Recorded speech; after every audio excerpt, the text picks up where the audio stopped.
And we'll go ahead and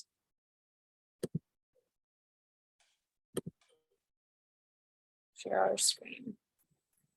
Okay, this is our virtual public board meeting for October 2022 for Brentwood-Darlington Neighborhood Association. I am Laura Lee Cole. I'm the secretary on the board.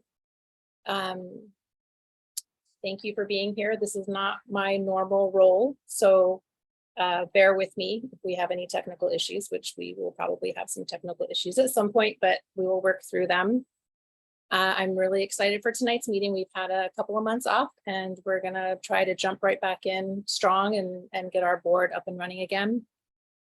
We have a guest tonight from the Bureau of Environmental Services. And we also have Southeast Uplift joining us. We admit a couple of people here. There we go. Southeast Uplift joining us tonight for elections to add board members if we have any community members who want to join. And we're also going to be doing some officer position elections this evening.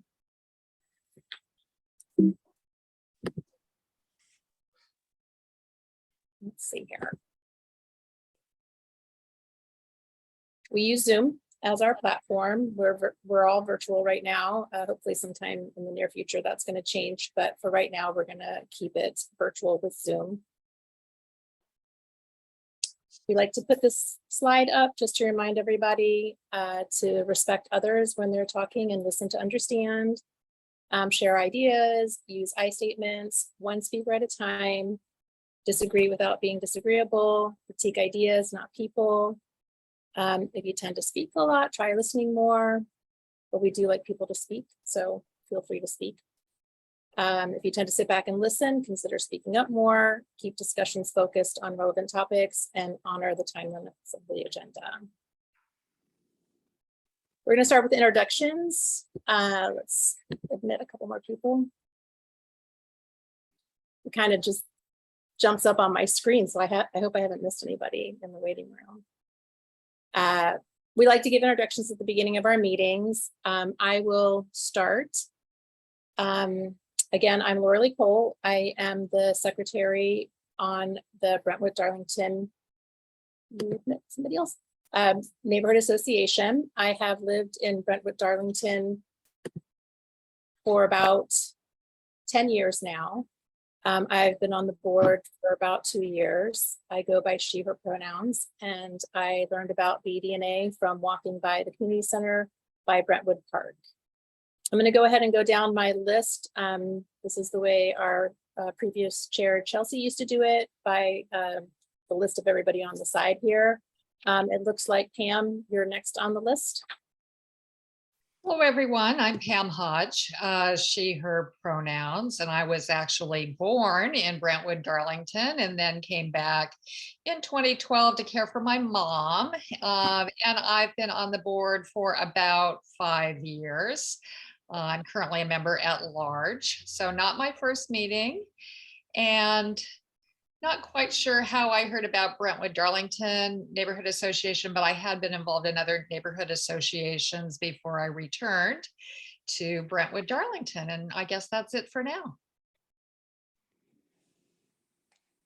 Okay, Stephanie, it looks like you're next on my list.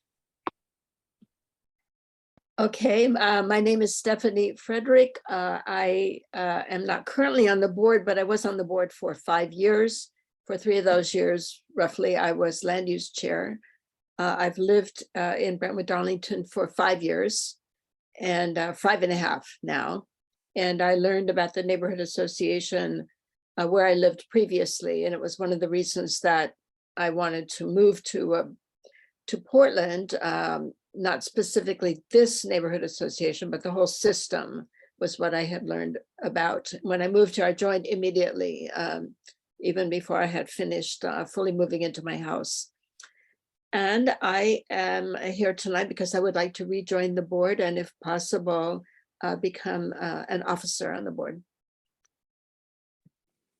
And that's it. Stephanie. Kim Hill, you're next on my list.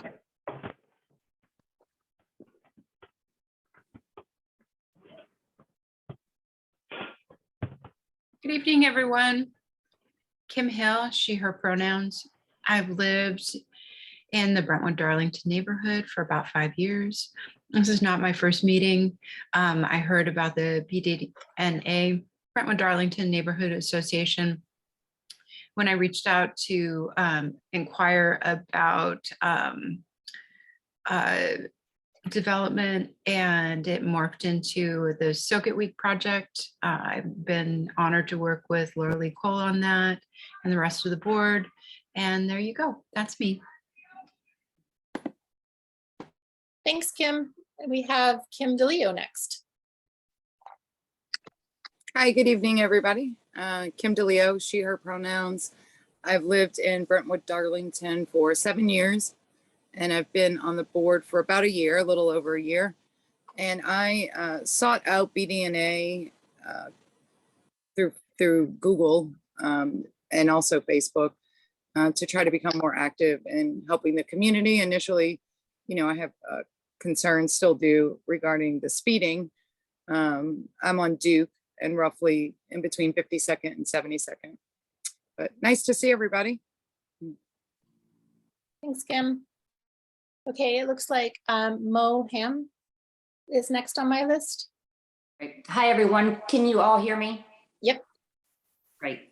So my actual name is Monica Ham, but I go by Mo. And so I've lived in the Brentwood-Darlington neighborhood for 4 years, and I have lived in Portland for 7 years. I moved from California, where I lived for 20 years.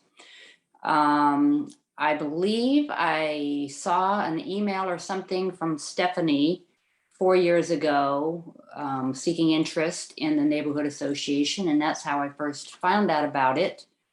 Pam is my direct next door neighbor. So we've all been talking about many things in the neighborhood. Let's see. So I live on Flavel Drive, and I have many issues of concern that I would like to bring up in the future. Tonight, I seek to become a member of the board. Thank you. Great. Thank you. Okay, it looks like Mary Kay is next on my list. Hey there, my name is Mary. My pronouns are she, her, or they, them is fine. I have lived here in the neighborhood and in Portland at large for only about 7 months. It's not my first meeting. I had come for several months in a row, and then I skipped the last 2 months because I was out of town and away from internet. And then how did I hear about it? I sought it out previously, like I had worked with other community boards and that kind of thing. So I wanted to make sure I was involved that way. That's it. Thanks, Mary. All right, it looks like Gail is next.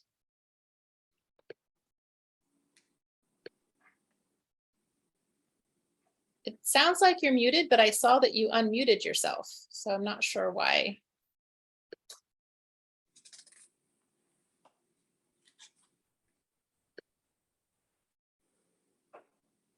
Well, I can see that she's saying, I don't know why that you can't hear me. I will tell you that Gail has been on our board the longest of all of us here tonight. Maybe she'll put a little bit of information in the chat for us. 300th meeting. Okay, well, Gail, we'll look for you in the chat. Next on my list is Derek. Yes, my name's Derek Covey. Can you hear me? Yep. Okay, good. Yeah, I've lived in Portland since 1989. My pronouns are he, him, and I've lived in the neighborhood since 2012. Before that, I was active in the Richmond neighborhood where I lived for about 10 years. And yeah, that's all I can say for now. And yeah, if anyone has any questions, they can always call me or text or whatever. Thank you. All right. It looks like either, I think it's Rosalind Gray or Rosalind Gray is next on my list. Hello. Hi. I can't see myself, but I assume you can see me. We can see you. Okay, cool. I am delighted to be here. My name is Rosalind Gray. I use she, her. I work for the city of Portland, and I'm one of a number of project team representatives, and we're going to talk more about several city initiatives that are underway in Brentwood-Darlington neighborhood. So I'll leave it at that. Great, thank you. Liz Tillstrom. Sure. Hi, everyone. Good evening. I'm Liz Tillstrom. I use she, her pronouns. I'm a project manager with PBOT and here joining Rosalind and other city staff to talk about work in your neighborhood. Thank you for being here. Mary, it looks like you're next. It says Mary's iPad, but I think that's Mary Davis. Yes, it's Mary Davis. Hi. Hey. I am she, her pronouns. I've lived in the neighborhood for 28 years, have served on the board in the past, so not my first meeting. And I initially heard about the BDA through neighborhood-wide invitation for people to come out and talk about the Safety Action Committee, and that's probably ancient history to everybody but Gail. And I have a brief announcement for an event at Leach Garden. Oh, great. Okay, thank you. Sean, is it Bistoff? Hey everyone, I'm Sean Bistoff, he, him, capital project manager for the BES Johnson Creek Oxbow project. And I'm here with my cohorts from the City of Portland Environmental Services to talk about that project and others in your neighborhood. Thank you. Next on my list, the name is Kay Bullock Clayton.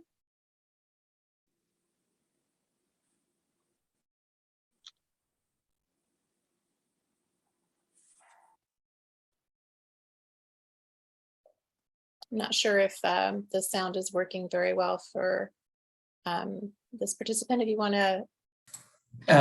Kay is one of our City of Portland Bureau of Environmental Services outreach folks, and she's here listening in Okay. to the meeting tonight. Hi, I'm Aaron. I'm Community Outreach Program Manager for Bureau of Environmental Services. Great. Thank you. Welcome, Aaron. Let's see who else we have here. Brian Poole. Yeah, hi, good evening. I'm Brian Poole with Portland Bureau of Transportation. I'm a transportation planner, and I've been co-project manager on the Lower Southeast Rising project. Perfect. Thank you. Machu, you're up. Great. Thank you so much. Good to see you. Machu Williams, he, him. I am your liaison from the Southeast Uplift Coalition office, and I'll be helping your elections tonight. And just as a heads up, if anyone is interested in nominating and being elected to the board of directors, please let me know in the chat and I will update the ballot as we go into the meeting tonight. Thank you. Thank you. Casey Carlton, looks like you're up next. Hello, I apologize. This is my first Zoom meeting ever. Ha, yay. So if you'll bear with me. Congratulations. And I just moved to this neighborhood a couple years ago from California. I've been trying to move to Portland for many years, and apparently just in time for it to be what it is. And I'm excited to be here, and I'm a neighbor of one Stephanie Frederick, and that's how I learned about this board. Perfect. Thank you so much. And Vivian, looks like you're next and I think last on my list. So if I've forgotten anybody after Vivian, please let me know. Yeah. Hi, everybody. I've been a resident in this area for 4 or 5 years now. I most recently was a consultant landscape designer at Greenworks. Right now, I'm just a full-time mom and wanting to get back into thinking about community development and all the things that I used to deal with on a day-to-day basis. So I might not be able to stay on for long, but I'll be here as long as I can. Thank you.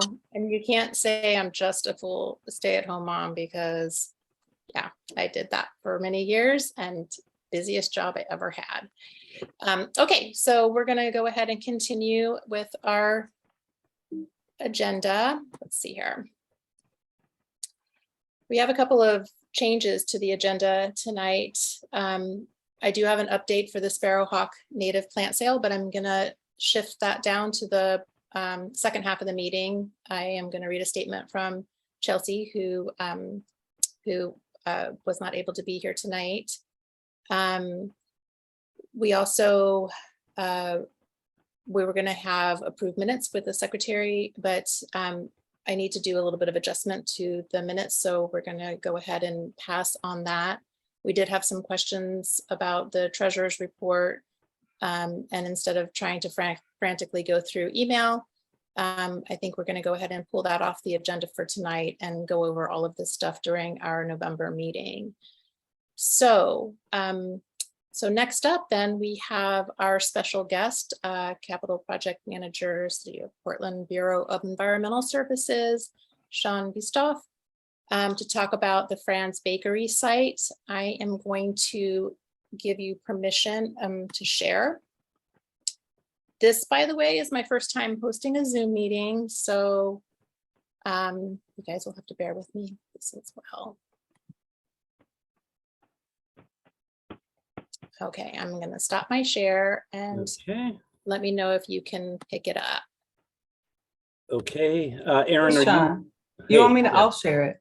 I'll. Yeah, that sounds good. Okay. Yeah, just. You agree, Ron? Well, we just want everybody to have a little technical experience here. Just a minute.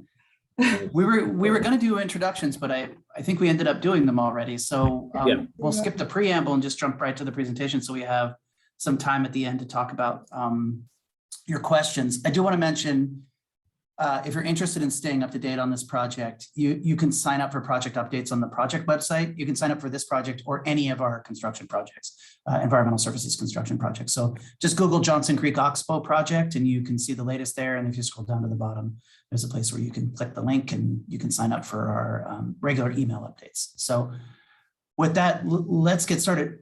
Rosalind, are you kicking off? Is that how this is going? Yeah. Am I Sean kicking off? I'm happy to do it. Am I successfully sharing my screen? Not yet. Oh, how funny. Gosh, I thought I was. Okay. Sorry about that. Let me try that once more. I think I've got it now. Share. Do you see it? I'll vamp a little bit. Oh, there we go. Anyway, we're really excited about this project, excited to be here. And so with that, I'll turn it over to Rosalind. Okay. Hello. So I am representing a team of City of Portland staff that have been working for a couple years on a very, very cool project called the Johnson Creek Oxbow Restoration Project. It's housed in the Bureau of Environmental Services, and we've got partners in both Portland Parks and Rec and the Portland Bureau of Transportation. So with no further ado, this is a kind of a brief version of this project. We just want to give you an overview and then we have time for questions at the end. So BES, just for those who don't know, and I didn't until I worked for the city, that the Bureau of Environmental Services is both your sanitary and storm sewer utility, but we are also watershed stewards. And Johnson Creek is a really significant water resource that runs through our city. It's a wild creek. It's got split personalities. It dries up in the summer. It floods in the winter. It's an exciting place to work. And as many people know, it's been degraded over time from urban pressure mostly. And so this project is very much a habitat project. The ecological uplift is going to be fabulous. It's primarily along Johnson Creek, just downstream to the west of Southeast 45th Ave, and you'll see a map in a minute. And the purpose is to reconnect Johnson Creek with its floodplain because it's a very important part of what it is to be a river and a wetland and the food web. And we are targeting a very broad range of habitat types, from in-stream to riparian to upland. We're also very excited to work on Arrow Creek, and you'll hear more about that in a second. Significant opportunity to improve water quality And we're also addressing 5 fish barriers, which is incredible. Last but not least, we're striving to make this a true community amenity in you guys' wonderful neighborhood, which is designated by a big gold star right there in the watershed of Johnson Creek, which expands far east of the city of Portland. And this image is intended to show you the connectivity of some publicly owned natural areas. So Tideman Johnson natural area to the downstream to the west is a fabulous urban park that I hope you guys are all familiar with. Springwater Corridor Trail runs, that historic railroad line. And in that yellow hatch, diagonal hatch, that's the project area of the Johnson Creek Oxbow restoration project that we're going to talk about. And then circled is the Arrow Heights City Park improvements, which is a completely separate effort. And that is housed within the Portland Parks and Rec Department, and it's under construction now, which is awesome. There's a list of other projects that have taken place in this area. I'm not going to dwell on that, but we can always come back. Just suffice it to say, the city has been paying attention to this neck of the woods for a little while. Really interesting natural features. This is an existing conditions map, and there's so much to look at that it's really better to just use this as a before and after. The next slide is a rendering. It's not a photograph like this, but you'll get the drift. So basically, there's a fair bit of built infrastructure that's both in Johnson Creek and alongside it through here. And this project intends to take much of that infrastructure out where we can, protect certain areas like the waterfall at the end of this bypass channel that's really iconic. And where we have to, you'll see that we have to actually install some new infrastructure. So the purpose is to go, I do want to also point out that Arrow Creek is coming in from the east here. It's a cold water tributary that's really cool. And so this is the idea of what we're trying to do. We're widening the river corridor because we are connecting it to its floodplain that we're actually going to excavate down. So like an inset floodplain within city property, city-owned property rather. We're going to keep the bypass channel as it is. We're going to expand the connection between Arrow Creek and Johnson Creek as it flows around this, the apex of this bend. And when it passes underneath a bridge that you can't really see here, it goes directly into Tideman Johnson. So I'll just show you that connection. So it's really extending the natural area that Tideman Johnson has become. This is Arrow Creek, just tucked over to the, on either side of Southeast 45th Ave. West of Southeast 45th Ave, the city has acquired all the properties in that block, so we can set Arrow Creek loose across its own little floodplain, and we're quite confident the beavers will immediately move in and change things. But we're aware of things like road height elevations, and the city's already been spending a fair bit of time managing beavers upstream of Southeast 45th Ave. And this green corner here is actually what is now the Franz parking lot and the old car wash. So that's a look at the intention for those properties, and that will create a completely naturalized city block, quite a large city block.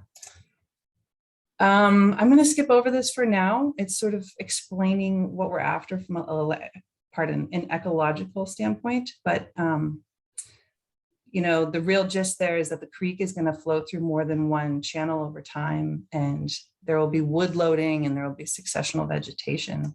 And it'll be probably a very vibrant and somewhat messy natural area. This is also just, I think this image is trying to acknowledge that when we do a project of this scale, it's going to be really disruptive for periods of time during construction. So we know that you guys are already familiar with some of this with the Arrow Heights City Park improvements that are under construction now, and you've probably noticed moments in time where the city staff is coming up with new and creative solutions to the beaver utopia that is upstream of Southeast 45th Ave. And at this point, I will pause and I will pass this, the next couple slides to our partners at PBOT. Thanks, Rosalind. Hi, good evening, everyone. Again, Liz Tillstrom with the Portland Bureau of Transportation. And I see some familiar faces on here tonight. For those that don't know me, hi, I'm the project manager for the Errol Heights Street Improvement Project. This is a joint project with BES where we are improving all of the roads in the Errol Heights section of the Brentwood-Darlington neighborhood. And as part of that project, PBOT, BES, and Parks, all in partnership together, we're going to be doing frontage improvements on 45th and 52nd and Hardy that are kind of triggered by our collective work. And we're going to continue, or right now we're working to think creatively on how to continue our partnership together to infill some additional missing segments of sidewalk on 45th to support the Oxbow project and really the park and everything we're doing in this area. So that's what this graphic shows here. These segments 1, 2, 3, 4, where we're going to try to do additional sidewalk and corner ramp improvements in the right of way while we're out here over the next year and a half. Excuse me, my toddler, working on the Errol Heights Street Improvement Project. So yeah, so exciting, more exciting things coming to 45th that all bureaus are going to be working on and supporting. And then next slide, Rosalind. Yeah, so just at a very high level, I'm not the project manager for this one, but we know about the issues at 45th and Harney and Johnson Creek intersection there, and Bryan Pool and the Lower Southeast Rising Area Plan. They're I think going to be trying to think longer term about that intersection, but near term, PBOT will be doing some striping work to help with circulation right at 45th and Harney, so that you'll be seeing that, I think, over the next year or so. Brian, anything you would add, maybe longer term thinking about this intersection? No, I'll just add that, yeah, we're looking at sort of some, really simple, fast things that we can do, like adding a all-way stop right there at 45th and Harney. But sort of recognize that that's not the best way to sort of facilitate either bikes or pedestrian movement to get in that intersection. So we're just sort of looking at potential other longer term options that we have at that intersection. And we don't really have any set concrete designs or concepts right now, but definitely thinking about it. Yeah. Thanks. And then next slide. And that's it. Okay, back to you. Cheers. Sean, do you want to, I don't know if Jeremy is on. Do you want to, or? Yeah, I mean, I could jump in on this one. I haven't spoken directly about it yet, but we do have a trail plan, a preliminary trail design in place that our landscape architect, Jeremy Pearson, designed. And it's, indicated by the yellow with a trailhead near Errol Heights Park. And there's a pedestrian crossing on 45th Avenue that I think Liz touched upon with some traffic calming there as well. We're well aware of the high speeds on 45th Avenue. Folks came out and told us about that in a neighborhood meeting. So we heard people and trying to address it. A trail that goes down Umatilla to the west and then connects over to the island across Johnson Creek on Harney Street. So it's a real expansion of the trail network. And, it's sort of an extension of the Errol Heights Nature Park. And so currently, go ahead. Okay, I heard someone, it was just background noise, I guess. So currently we're between 30 and 60% design.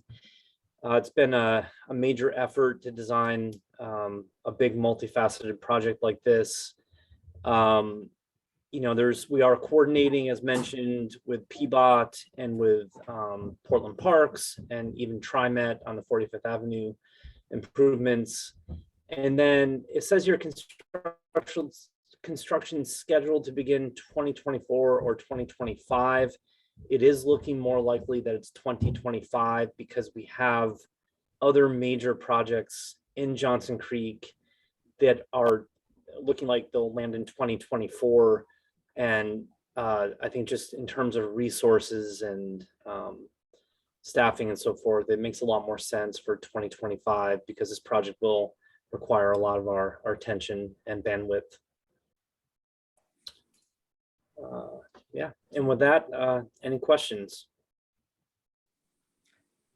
And this is Roz again. I just wanted to jump in and let you guys know that this photograph is of Mr. Tiedemann Johnson himself in front of Johnson Creek in this area, presumably. So it's pretty cool to see what it used to look like, and just a little peek back in time. And I should also add, I know the agenda item was Fran's Bakery, and I don't think we mentioned it once. The bakery is now, it's been purchased by BES. It's incorporated as part of the project design. I think most of you probably noticed by now that the structure is gone. That is intended to be mostly wetland area. We're removing earth and leaving a high berm there to keep water well away from the street, the intersection, but it's intended to be, to be a lot wetter for the most part on that lot. The pavement will be removed as well. Looks like Pam has her hand up. Yes, thanks, Lauralee. So this is a great presentation. I just have a few questions, and my cat might chime in here, so I apologize for that. So Arrow Heights Park, I believe, is about 16 acres, and I couldn't really tell from your map the total acreage of the BES properties to date. Can you tell us what that might be? That's so funny. That's such an appropriate question. And yeah, do you know, Sean? You said Arrow Heights Park is 16 acres. Is that what you said? Yes. I would say It's that probably about the same. Yeah, or maybe even 20. I often don't think of it in terms of acreage because it's this strange shape and it's sort of divided up, and right. But I would guess it's around 20 acres. So that's a wonderful addition to our green spaces. So thank you so much for that. And I was looking at your map of this project on your website, and there's a white area in the midst of the BES properties. I'm assuming that's Johnson Creek Market. Is that correct? Can you maybe go back to the map, Rosalind? We have one. I think it's on the website, so I'm not sure. Oh, okay. I'm looking, hi, this is Colleen. I'm on the project team as well. I'm looking at the map, and those are the private properties on the island. Oh, yeah. That makes sense. So maybe this is an inappropriate question, but I'll ask it anyway. Are there any plans for acquiring additional properties or in the midst of the current BES acquisitions?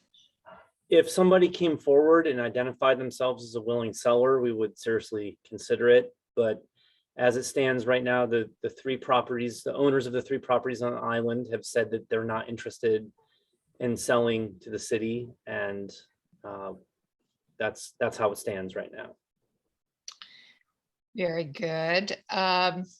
And then I think on your map, there was a marked gathering area for BES events. Could you talk a little bit more about that? Is that going to be just open space, or are you actually planning on having some sort of shelter?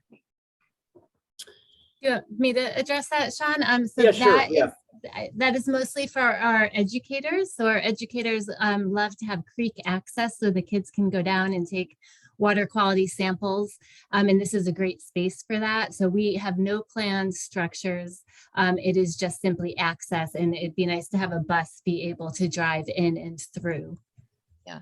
Oh, great. Thank you so much. And last question, would you be able to share your slides with us for our records? Oops, I think. Yes. Sure. Yeah. Yes. I think we recently answered that on another request. Yes, be happy to. So should I stop sharing? Well, Could we go look at the different maps again one more time? Sure. Yeah, I can zip back to the existing conditions. So this is what the. Please, yeah. And there's a couple of questions in the chat. I saw, are they both from Gail? One is, I think it was back when we were talking about the intersection of 45th there about stop signs. And then the other one was, I believe, where that gathering space is. She's asking, is that the old Schnabel house? Oh. So I don't know. But do you want to, I think maybe Brian, do you want to address the question about stop signs? Yeah, sure. I'm not sure what the question is. Yeah, Gail, do you want to chime in? And yeah. I think Gail is having microphone issues this evening. Okay. So Brian, I can try to infer. So yeah, we are looking at some options there. One of those would be a stop sign. Stop signs are, it wouldn't be our preferred, but it's something that would be a near term and fairly low cost option for that intersection. Adding other things like a flashing beacon or something, just they cost more money to add a signal in that location. And so that's why to address the sort of immediate safety and sort of mobility options for people that are biking really from the Springwater getting to 45th Avenue. That's why that is a treatment option that we're considering. I don't know, Liz, if you had anything else to add. No, Okay. not. Yeah, thanks. it looks like Vivian has her hand up. Vivian, do you have a question? Yeah, I'm just curious what is happening ecologically immediately up and downstream from the project area and the city park area, and yeah, how that might be impacted by this. Yeah, I can speak to that. So we'll start with the city park because the city park, you cannot see that here. It is perched on top of a bluff. Let's see, this is 45th, and then on the east side of it is 52nd, so a couple streets up. And so the park is up on a bluff. It's sort of its own element, and then down below there's this big bowl of spring-fed wetland, which is Arrow Creek, and it passes under Southeast 45th Ave through an undersized culvert. We're to replace that culvert to eliminate the velocity barrier to juvenile fish and restore full fish passage to all of Arrow Creek. Like I said, we expect the beaver are going to move into the lower reach of Arrow Creek based on their activity level upstream of Southeast 45th Ave. So, and then Johnson Creek is going to have a lot of ecological uplift just by virtue of seasonally inundating a floodplain for the first time in a long time. So we'll remove levees that were constructed in the 1930s. We'll remove a fish ladder at the flow split. I'll use my arrow and point. Flows moving from right to left on this page. And when it hits this bend in the river, there's a concrete fish ladder, which is a series of step pools on this right channel that acts as a weir, and it causes the flow of Johnson Creek to split down each of these channels. This is the main stem that goes up and around. And so when we do that work to remove the fish ladder, because it's actually a fish barrier today, and certainly has been since it was under some conditions, it is a fish barrier, some flow conditions. And so anyways, when we move that, Johnson Creek is going to flow more preferably around the main stem because there's not a little dam holding it up. And that's going to be great for the main stem. It's going to have room and it'll continue on. I guess the other thing I can say about ecological considerations is there's a pretty vast wetland back in this wooded area, and the forest itself is healthy and mature with a diverse stand of target species. So we're largely protecting that. We're pulling a sewer line, a sanitary sewer line out of the floodplain as part of this project. So there's going to be some disturbance at the edge of that feature. So I could go on. It's a pretty involved project with many elements. And the ecological uplift is going to be Okay. awesome. Just to add to it, I mean, and to, I think, directly answer the question, you know, it's pretty, this project is fairly low in the system, right, Rosalind? Like, you had a really good graphic at one point that showed there was, I don't know, river mile, I forget. Four. And there's multiple barriers here. So upstream of this, by removing these barriers, it opens up so much habitat further upstream. There it is. Yeah. We have multiple projects upstream. There's really intact habitat in the headwaters, Kelly Creek, Mitchell Creek. So these barriers, primarily to juvenile fish in the Oxbow area, really expands the area that fish can migrate to. And juvenile fish do move upstream. It's not just adults. And we have seen recently as just last fall, juvenile coho right here in the Oxbow area, coho salmon trying to get over that fish ladder, and they couldn't. So we know there's valuable habitat here, and fish are trying to move past the barriers in this area. Okay, it looks like we have a few hands raised, and I definitely want to get to all these questions. I know we're running a little bit over, but this is really fascinating, so I want to keep the conversation going. I think Stephanie, I think your hand was up next. Oh, okay. Thank you very much, Laura Lee. Here's my question. First of all, thank you, city staff people. This is just wonderful information, and I'm quite overwhelmed by it. But I had a question. Under the project goals, the first goal is to reconnect Johnson Creek to its floodplain to reduce. So I didn't really understand what it means to reconnect Johnson Creek to its floodplain, because I don't know where the floodplains are. I'm all new to this, so. That's a great question. The floodplains, in all honesty, are where they are. The river has been down cutting for decades. So the river has gone down for a number of reasons, including the 1930s channel work. They cut it down and made it bigger so it would move flood water faster, but that creates flooding in other areas, and it pulls flooding away from natural areas. So the floodplain is actually the ground surface that's there today, but we cannot often raise the water surface of a creek. We can't bring the creek back up. And so we're bringing the floodplain back down. We're bringing the floodplain down within the property that the city has acquired over the last 20 years. Oh, okay. Thank you. Thank you very much.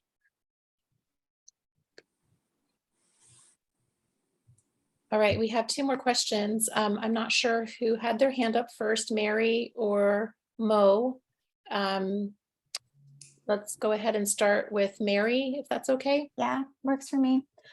Okay, so I think my questions are, so I actually am in like a master naturalist program, so I'm super excited to see this work being done in my own neighborhood. I'm super excited about it, and this like improving of habitat. I actually wasn't aware that there was intact habitat in that space because of the water quality specifically. So can you talk a little bit more? You said something about like the sewage system being moved, but I just would love to know a little bit more about the way in which the water quality is being improved. Yeah, I think. Rosin, you want me to take that one? Sure, Sean.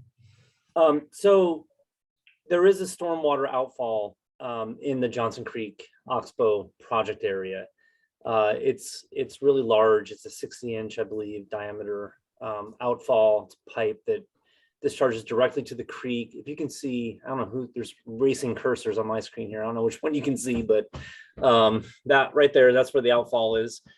That outfall basically drains a pretty large storm basin that includes Errol Heights Local Improvement District project, which is under construction right now.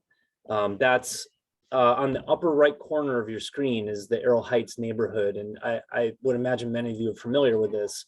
That project will vastly improve the stormwater conditions in Johnson Creek, because right now, as it is, when it rains, there's just really large amounts of suspended sediments that flow out of that outfall into Johnson Creek, and it causes, a lot of turbidity, and there's a lot of urban contaminants that come with that kind of runoff, oils, greases, metals, who knows, you name it.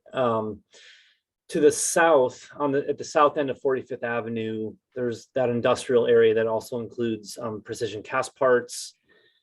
Precision Cast Parts has been under enforcement action by DEQ for the past, I'm going to guess 7 years or so.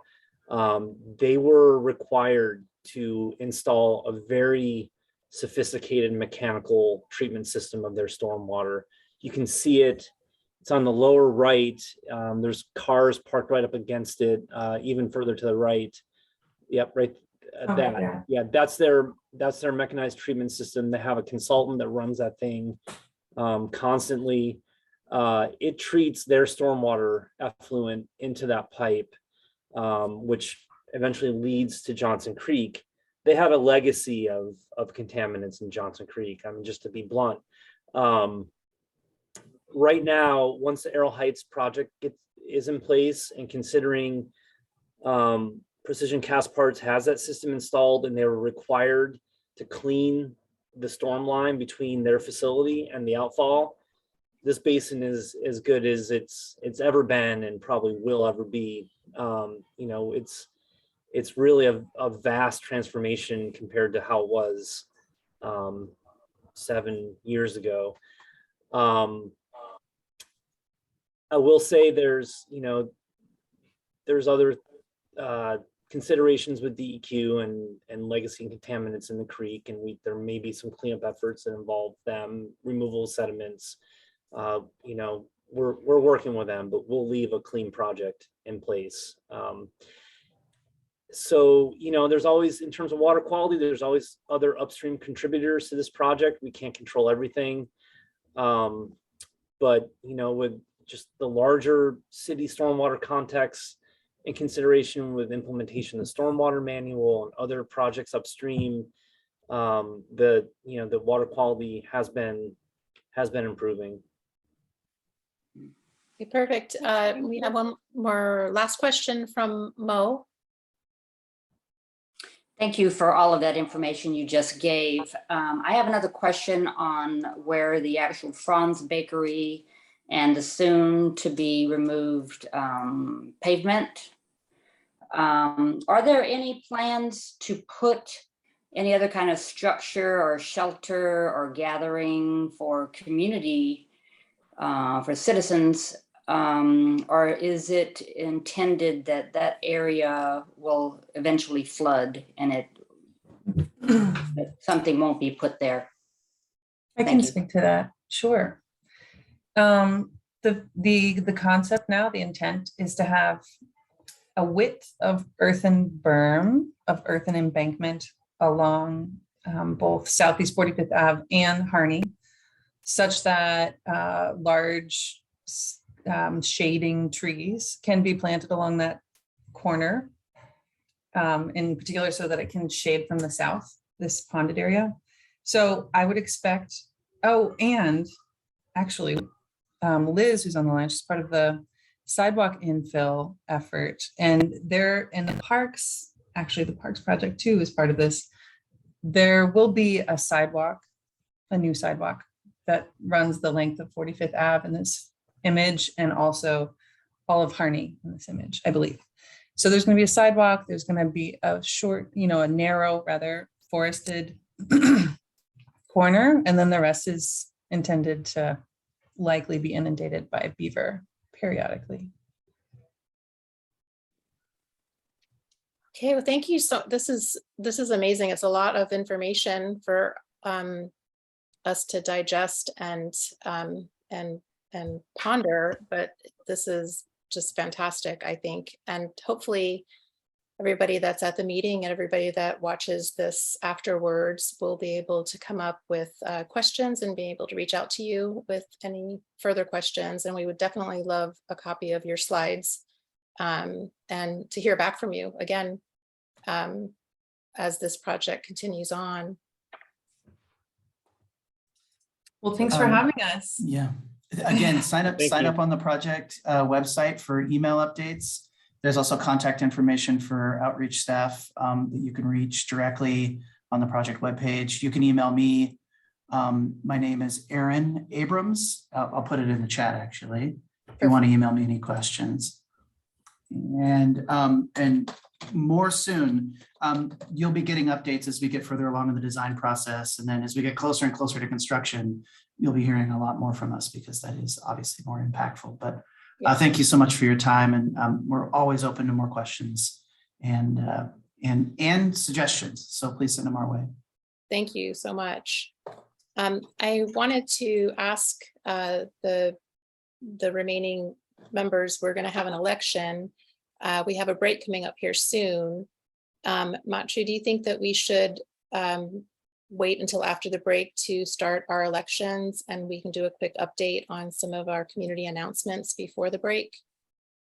I think what would be ideal here is to elect the board of directors, and then I could calculate the totals to share with you after the break. Okay. Would be good, efficient use of our time here tonight. Okay, why don't we go ahead and I'll switch it over to you, and we will go ahead and do community updates after we hold our elections. Fantastic. It's going to provide a brief update on who Southeast Uplift is, just for context, if this is new to anyone. So I'll go ahead and share my screen. Hold on, I'm a slow poke right now, hold on. Okay, I think that you should be able to share now.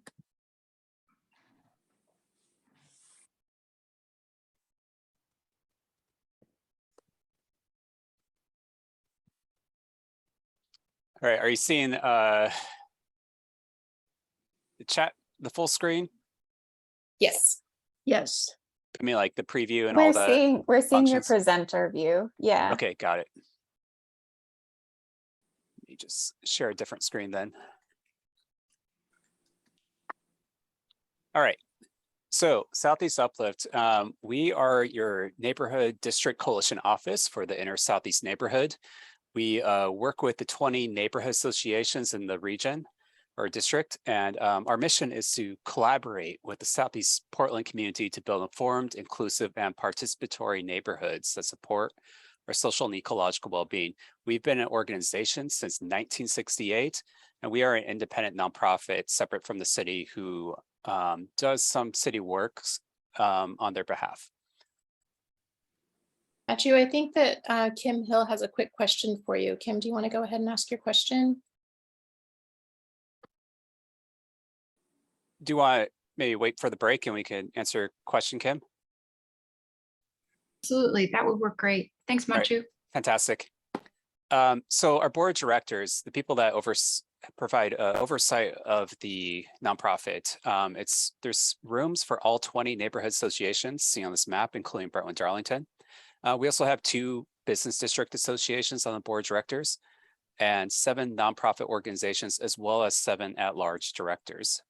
So it's quite a large board, a little bit uncharacteristic for many nonprofits, but it adds to robust conversations. So how does Southeast Uplift support your neighborhood? Well, we offer a range of programs and services. I'm going to talk a little bit more about our small grants program that just launched this week that you're all encouraged to apply to. We also provide fiscal sponsorship to groups that are not 501c3 nonprofits, so they can apply for city contracts, apply for grants that require nonprofit status, as well as solicit tax deductible donations and contributions, as well as in-kind donations. We provide training and skill building sessions. I'll highlight a few coming up as well. And we help uplift advocacy support for neighborhood associations and other community interests in the area. And we offer a range of committees from land use, Houselessness Action Committee, Finance Committee, Board Development Committee, and others that are called ad hoc committees that come up as the need arises. We also offer capacity building. That's our primary function for neighborhood associations and other community groups. And we also offer affordable space at our building. For example, for groups, it's $25 for up to 4 hours. That's below market rate. So it's a fantastic resource I encourage you all to look into. And election supports, that's why I'm here tonight. and document management. Part of the thing that makes neighborhood associations recognized by the city is retention of your minutes and bylaws. And we keep those on file at our district coalition office to verify and honor the city requirements of neighborhood associations. And sometimes, most importantly, we offer insurance. So you all don't have to shop for insurance on the free market. We provide it at a rate that's free to you. So that you're covered, you're not personally liable if someone's to fall during an event, for example. A couple of the longest standing committees we have is the Land Use Transportation Committee. It's every third Monday online currently, 7 to 9 p.m., as well as the Houselessness Action Committee every fourth Monday from 5:30 to 6:30. A couple of updates from the Land Use Transportation Committee. Building a Better 82nd Avenue has an open survey right now.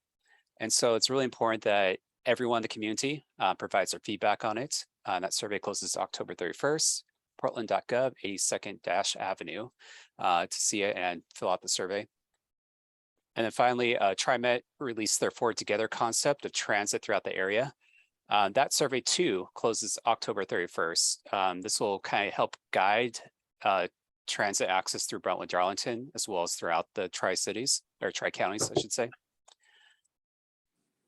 And finally, this is kind of a preliminary input into Metro's regional transportation plan.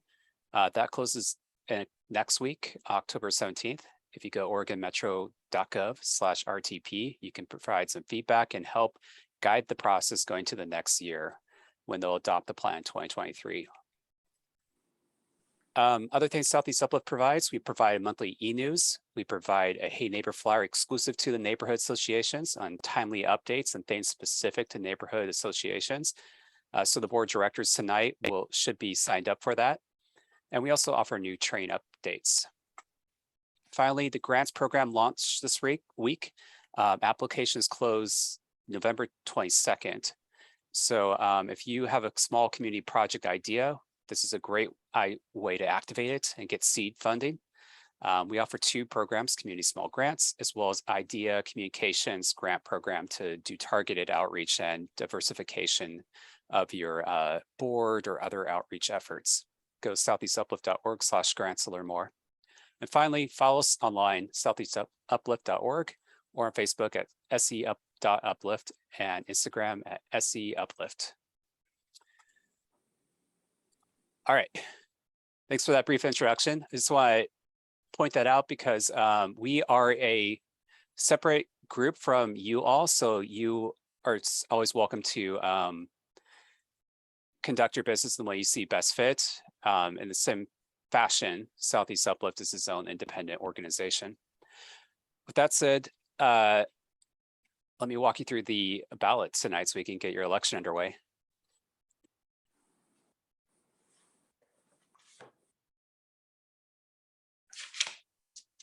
So the ballot tonight will just have an overview of the bylaws and the map of Brentwood-Darlington. And just a little question about your membership, like make sure you're qualified to vote in tonight's election. Basically, as long as you live in the neighborhood, you have a business in the neighborhood, or you're in a nonprofit within the neighborhood boundaries, you will be able to vote in tonight's election and be eligible to serve on the board of directors until I think end of May, if I remember on the terms of the office. Yes, May 31st. So this won't be for 1 year from tonight. It'll be up until May 31st. So just a little detail here for the new directors coming onto your board tonight. So I received 3 people interested in serving on the board tonight. I have it in the ballot. And so without further ado, I'll let you all vote on that and we could go to break. I'm interested in being on the board. Derek? Yes. Okay. Fantastic. So Derek, you're already on the board, correct? I was wondering how that worked. Yeah, no, it's a great prompt, Derek. So we currently do have elected officers on your board, and I could read that list if it would be beneficial. That would be great. Yeah, who is on the board currently? Yeah, so we have Lorelei, Kim Hill, Kim DeLeo, Gail, Derek, you, Pam. And we will be voting whether or not to accept Stephanie, Monica, or Mo, and Casey into your board tonight. Terrific, thank you.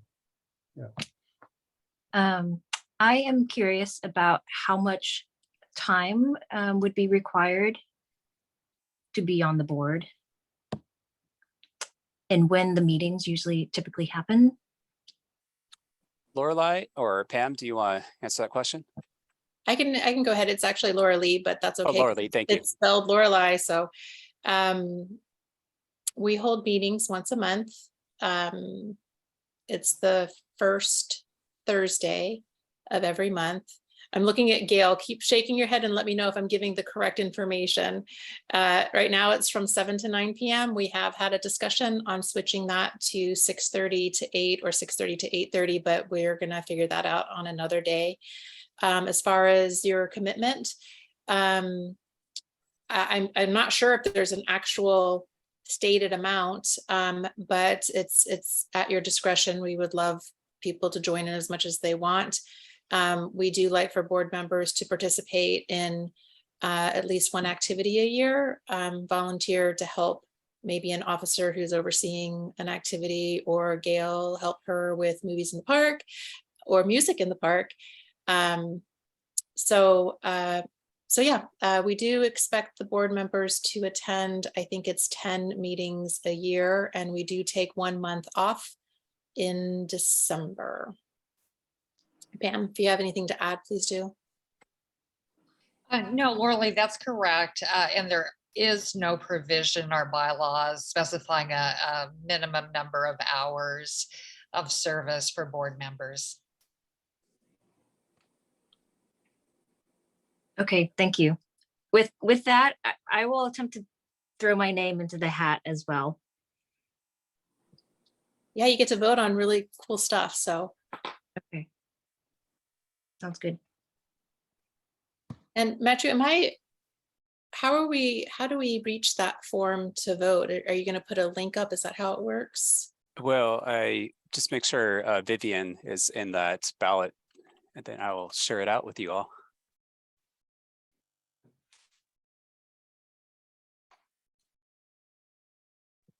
All right.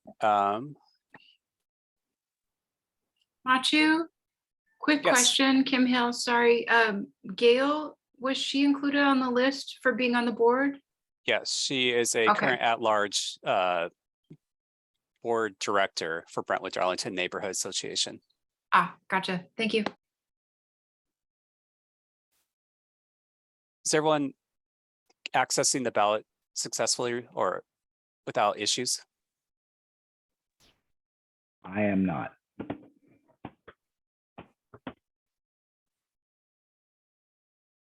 I do not see a ballot either. Oh, sorry, it's in the chat. Oh, I'm sorry, I beg your pardon. Okay. And I believe there's a gentleman who's new to Zoom. Is it Casey? We may need to help walk through further. So at the bottom of your screen, I'm kind of assuming everyone's on a desktop, laptop, or tablet. There should be a thing that says chat. If you make sure to click on that, a pop-up window should have a URL you could click on at the bottom of the chat window. If you don't see chat as an option, there might be 3 ellipses like dots. If you select that, there might be a chat thing from that menu that pops up. That should take you to the ballot.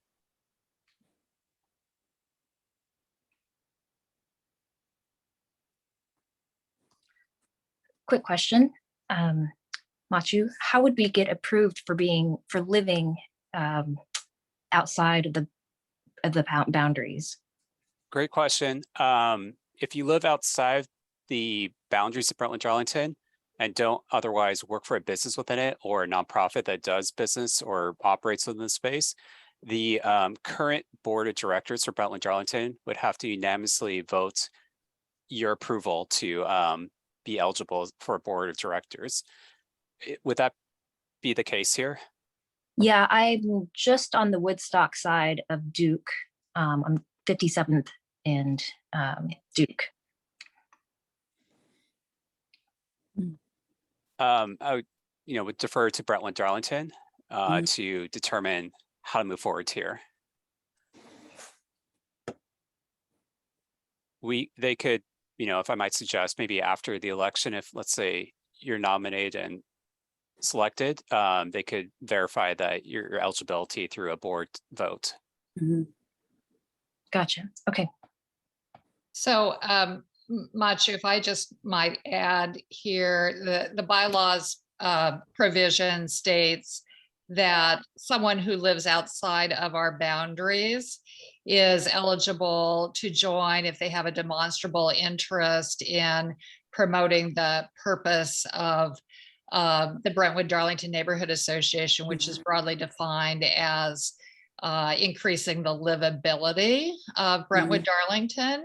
And so perhaps Vivian just wants to clarify what her interest is in joining the board, and then it would just require a unanimous vote.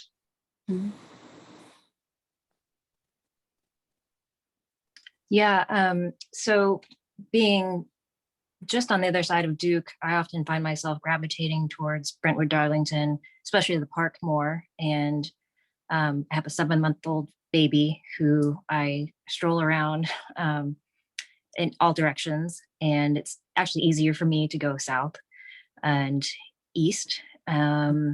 So I've been here for several years, and things have definitely been changing in the neighborhood, in Woodstock, and in Brentwood. I've just love to be more aware and maybe have more of a impact on how things develop. That's basically why I'm interested. Thank you.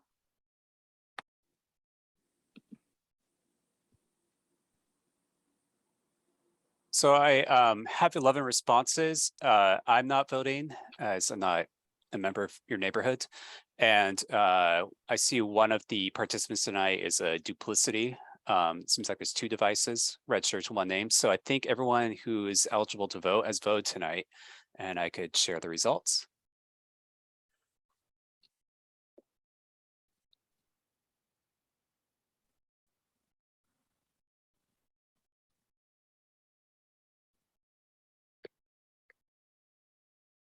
So the board of directors, it looks like Casey, Stephanie, Mo, and Vivian have all received a majority vote tonight.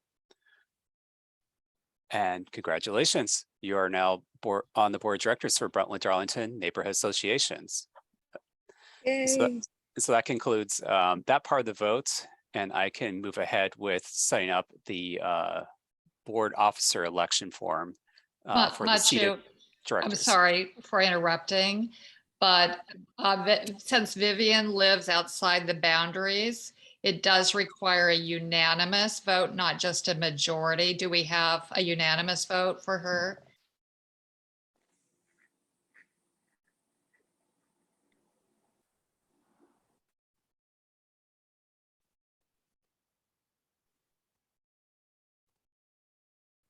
Yes, there was one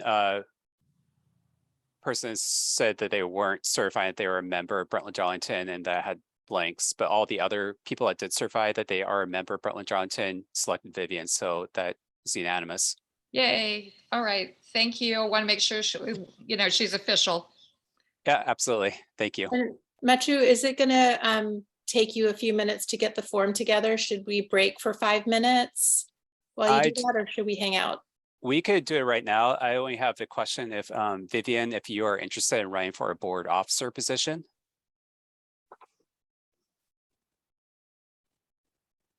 I think I'm going to hold off on that. Okay. Yeah, kind of step into this more gradually. Thank you, though. Absolutely. So if that is the case, How does one get back to the regular screen? Oh, never mind. I figured it out. Never mind. Okay. Well, how about we go break, and I could send out to the board directors rather than the entire membership, the board officer ballot. And so I'll send out an individual member or invite to the ballot to each of the directors present tonight. All right, that sounds good. It's going to take me a second to get back to my slides. Here we go. Okay, and I will put up the break slide.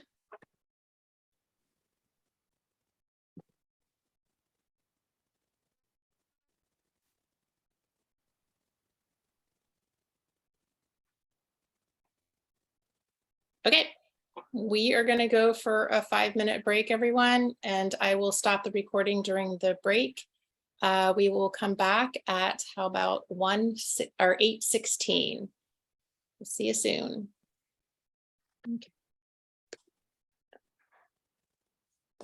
Hi, Machu. Hold on, let me see. I don't know how to stop the recording.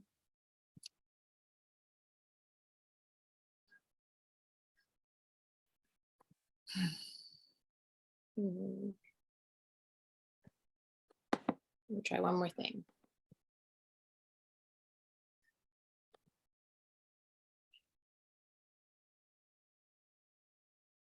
Well, I knew that there would be at least one technical difficulty for tonight. And it seems like this is it.